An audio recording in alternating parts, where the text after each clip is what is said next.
BJP ಬಳಿಕ ರಾಜ್ಯ ಸರ್ಕಾರದ ವಿರುದ್ಧ ಜೆಡಿಎಸ್ ಹೋರಾಟಕ್ಕಿಳಿದಿದೆ. ಜೆಡಿಎಸ್ ಪಕ್ಷದಿಂದ ಸಾಕಪ್ಪ ಸಾಕು ಕಾಂಗ್ರೆಸ್ ಸರ್ಕಾರ ಅಭಿಯಾನ ಶುರುವಾಗಿರುವಂತಹದ್ದು ಏಪ್ರಿಲ್ 12ನೇ ತಾರೀಕು ನಿಖಿಲ್ ಕುಮಾರಸ್ವಾಮಿ ನೇತೃತ್ವದಲ್ಲಿ ಪ್ರತಿಭಟನೆಗೆ ಸಿದ್ಧತೆಯನ್ನ ಮಾಡಿಕೊಳ್ಳಲಾಗಿದೆ. ಈಗ ಜನಾಕ್ರೋಶ ಅಂತ ಹೇಳಿ ಬಿಜೆಪಿಯವರು ಕಾಂಗ್ರೆಸ್ನ ವಿರುದ್ಧ ಒಂದು ಅಭಿಯಾನವನ್ನು ಮಾಡ್ತಿದ್ದಾರೆ. ಅಭಿಯಾನ ಅನ್ನೋದಕ್ಕಿಂತಲೂ ದೊಡ್ಡ ಚಳವಳಿ ಅನ್ನೋ ತರಹ ಬಿಂಬಿತವಾಗ್ತಾ ಇದೆ ಆ ಒಂದು ಜನಾಕ್ರೋಶ. ಜೆಡಿಎಸ್ನವರು ಅವರು ಕೂಡ ಮಾಡಬೇಕಲ್ಲ, ವಿರೋಧ ಪಕ್ಷದ ಸ್ಥಾನದಲ್ಲಿ ಇಲ್ಲದೇ ಇದ್ರೂ ಕೂಡ ಅವರು ವಿರೋಧ ಪಕ್ಷದವರೇ. ಸೊ ಅವರು ಕೂಡ ಒಂದು ಅಭಿಯಾನವನ್ನ ಶುರು ಹಚ್ಕೊಂಡಿದ್ದಾರೆ. ಸಾಕಪ್ಪ ಸಾಕು ಕಾಂಗ್ರೆಸ್ನ ಆಡಳಿತ ಅಂತ. ಬಿಜೆಪಿ ಜನಾಕ್ರೋಶ ಯಾತ್ರೆಯ ಬಳಿಕ ಫುಲ್ ಆಕ್ಟಿವ್ ಆದ JDS scanner code join movement, ಅಂದ್ರೆ scan the code join the movement. ನೀವು ಕೋಡ್ ಅನ್ನ ಸ್ಕ್ಯಾನ್ ಮಾಡ್ಕೊಳ್ಳಿ, ನಮ್ಮ ಮೂವ್ಮೆಂಟ್ಗೆ ಜಾಯಿನ್ ಆಗಿ ಅಂತ. ಬಿಜೆಪಿ ಜನಾಕ್ರೋಶ ಯಾತ್ರೆಯ ಬಳಿಕ ಈಗ ಜೆಡಿಎಸ್ ಫುಲ್ ಆಕ್ಟಿವ್ ಆಗಿದ್ದಾರೆ. Scan the code join the movement. ರಾಜ್ಯಾದ್ಯಂತ ಬೃಹತ್ ಹೋರಾಟಕ್ಕೆ ಸಜ್ಜಾದ ಜೆಡಿಎಸ್ ಪಾಳೆಯ. ಈ ಅಭಿಯಾನದ ಆರಂಭದ ಹೊತ್ತಲ್ಲಿ ಕೆಲ ಕಾಂಗ್ರೆಸ್ ಕಾರ್ಯಕರ್ತರು ನಿಖಿಲ್ ಕುಮಾರಸ್ವಾಮಿ ಅವರಿಗೆ ಪ್ರಶ್ನೆ ಮಾಡಿದ್ದು ಸೋಷಿಯಲ್ ಮೀಡಿಯಾದಲ್ಲಿ. ನಿಮ್ಮ ತಂದೆ HD ಕುಮಾರಸ್ವಾಮಿಯ ವಿರುದ್ಧ ಸರಕಾರಿ ಗೋಮಾಳ ಜಾಗ ಒತ್ತುವರಿ ಆರೋಪ ಇದೆಯಲ್ಲ, ಆ ಕಥೆ ಏನಾಯ್ತು ಅಂತ.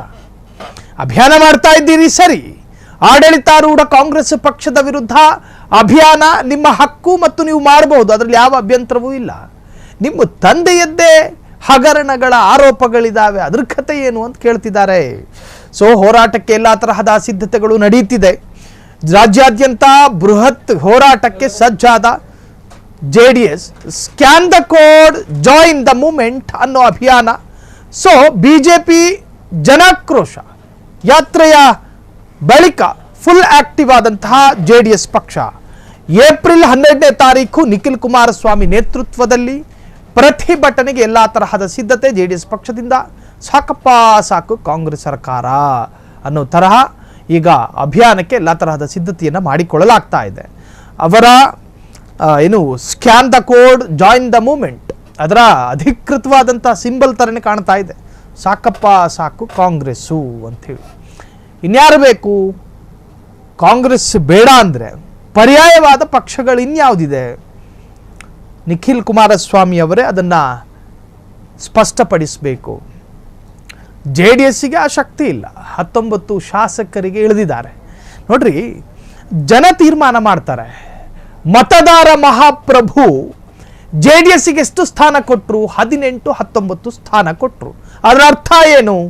ನೀವು ಬೇಡ ಕಂಡ್ರಪ್ಪ, ಇವ್ರು ಇರಲಿ ಅಂತ. ಬಿಜೆಪಿಗೆ ಎಷ್ಟು ಸ್ಥಾನ ಕೊಟ್ಟರು ಮತದಾರ ಮಹಾಪ್ರಭುಗಳು? 66 ಸ್ಥಾನ. ನೀವು ಒಂದಷ್ಟು ದಿನ ರೆಸ್ಟ್ ಮಾಡಿ ಇವ್ರು ಇರ್ಲಪ್ಪ ಅಂತ ಅದರ ಅರ್ಥ. ಈಗ ಸರ್ಕಾರ ರಚನೆಯಾಗಿದೆ, ಆಡಳಿತದಲ್ಲಿದೆ. ಸಾಕಪ್ಪ ಸಾಕು ಕಾಂಗ್ರೆಸ್ ಸರ್ಕಾರ ಅಂದರೆ ತೋರಿಸ್ಬೇಕು ನೀವು ಅವರ ಆಡಳಿತದ ವೈಫಲ್ಯಗಳನ್ನು ಸರಿಯಾಗಿ ಜನರಿಗೆ ಅರ್ಥ ಆಗೋ ತರಹ. ಅವರ ಮೇಲಿರತಕ್ಕಂತಹ ಆರೋಪ ಮತ್ತು ಅವರ ದುರಾಡಳಿತ ಮತ್ತು ಅವರ ಅವ್ಯವಸ್ಥೆ ಮತ್ತು ಅವರ ಏನು ಅಧಿಕಾರದ ವೈಫಲ್ಯತೆ ಇವೆಲ್ಲವನ್ನು ಬಿಡಿಸಿ ತೋರಿಸ್ಬೇಕು.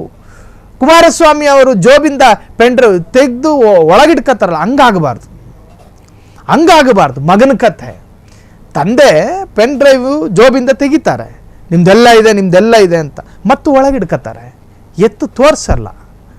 ಮಗ ಹಂಗೆ ಮಾಡಬಾರ್ದು ನಿಖಿಲ್ ಕುಮಾರಸ್ವಾಮಿ ಅವರು. ಜೊತೆಗೆ ನನ್ನನ್ನು ಕೆಣಕಬೇಡಿ, ಎಲ್ಲ ಬಿಡಿಸಿಡ್ತೀನಿ ನಿಮ್ಮ ಬಂಡವಾಳ ಅಂತಾರೆ ಕುಮಾರಸ್ವಾಮಿ ಅವರು. ಅಂದರೆ ಇವ್ರನ್ನ ಕೆಣಕಿದ್ರೆ ಇವ್ರು ಬಿಡಿಸಿಡ್ತಾರೆ, ಇವ್ರನ್ನ ಕೆಣಕಿಲ್ಲ ಅಂದರೆ ಇವ್ರು ಬಿಡಿಸಿಡಲ್ಲ. ಅದರರ್ಥ ಕಾಂಗ್ರೆಸ್ಸಿಗರು ಕಳ್ಳರು. ಕಾಂಗ್ರೆಸ್ಸಿಗರೇನಾದರೂ ಕುಮಾರಸ್ವಾಮಿ ಅವರನ್ನ ಕೆಣಕಿದ್ರೆ ಅವರು ಬಂಡವಾಳ ಬಿಚ್ಚಿಡ್ತಾರೆ. ಕಾಂಗ್ರೆಸ್ನವರೇನಾದರೂ ಕೆಣಕಿಲ್ಲದೆ ಇದ್ದರೆ, ಸುಮ್ಮನಿದ್ರೆ ನಾನೇನು ಮಾಡಲ್ಲ, ನನ್ನ ಮುಂದೆ ನೀವು ಕಳ್ಳತನ ಮಾಡ್ಕೊಂಡು ಹೋಗಿ ಅಂತ ಅರ್ಥ. ಹಂಗಾಗಬಾರ್ದು. ನಿಖಿಲ್ ಕುಮಾರಸ್ವಾಮಿಯ ಹೊಸ ಅಭಿಯಾನ ಒಳ್ಳೇದಾಗಲಿ, ಶುಭ ಆಗಲಿ ಅದಕ್ಕೆ. ಆದರೆ ತಂದೆಯಂತೆ ಹೇಳಿ ಸುಮ್ಮನಾಗಬಾರ್ದು, ಅದನ್ನು ಕಾರ್ಯರೂಪಕ್ಕೆ ತರಬೇಕು. ಬಿಜೆಪಿ ಬಳಿಕ ರಾಜ್ಯ ಸರ್ಕಾರದ ವಿರುದ್ಧ ಜೆಡಿಎಸ್ ಹೊಸ ತರಹದ ಹೋರಾಟಕ್ಕೆ ಮುನ್ನುಡಿ ಬರೆದಿದೆ.